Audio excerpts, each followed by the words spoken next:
Hey, Dana here. Welcome to my garage. If you want to see me install this front drive shaft on this 07 Dodge Nitro, stay tuned. Hey, Dana here, and welcome to my vlog. Well, I decided I was going to go ahead and install the drive shaft on this 07 Dodge Nitro, and you saw that video. I got crazy with the foam. And because the foam is flexible, so it's no big deal here. It filled that in, and we shouldn't have any issues. Because what happens is this is facing backwards. It's got to go up there.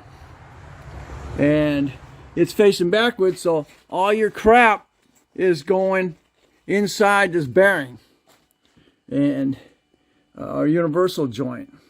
So what happens after a while, the rubber in here deteriorates, and that's what's happened here. So what I did is I put some more grease in there and gonna leave it the way it is for right now. I don't know how much crap is in it, but that's the way it's gonna be. I'll just go down to Wilbert's and get another one off of a Nitro or a Liberty, and again I filled it in. So now we're gonna go ahead and install this, and I just noticed that it's not going. Where are you? It's not going between the exhaust pipe and the transmission. But I think it will go up here and go in. Yep, it will. So what you got to do is you got to remove the O2 sensor. That's where we're at.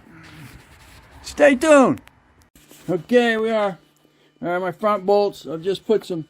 When I was at Harbor Freight, I got some thread lock.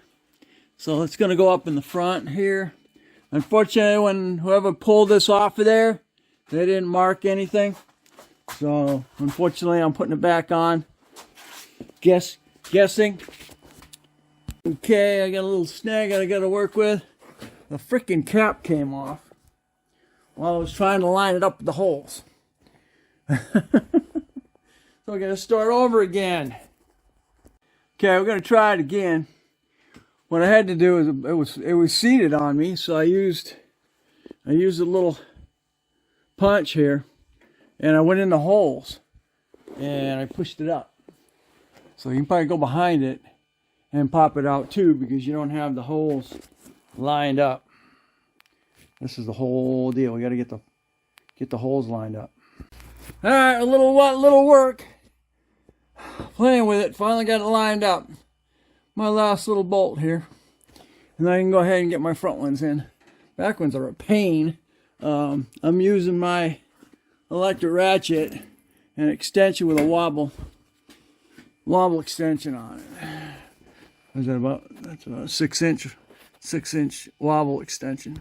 All right, front shaft is mounted. Those are torqued up.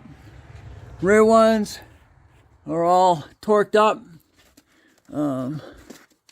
This is still in place, so we'll see how it works. Well, I got tight right on here.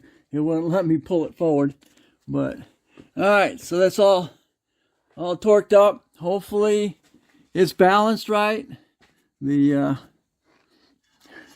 O2 sensor is back installed, and that's what that takes. So you don't have to remove your exhaust to do that. Just remove your O2 sensor. All right, let's get her down. I need to do a test ride on this thing. See if it vibrates. See how bad it vibrates. If it vibrates at all. I hope not. But, all right. This was more than a pain. That's got grease fittings. Grease that. Grease that ball joint. Oh, yeah, I got a ball. I still got to grease that. All right. Well, thanks for watching. If you like, give me a thumbs up. Subscribe. Definitely share. We'll catch you on the next Dana's Garage. And this is Project Nitro.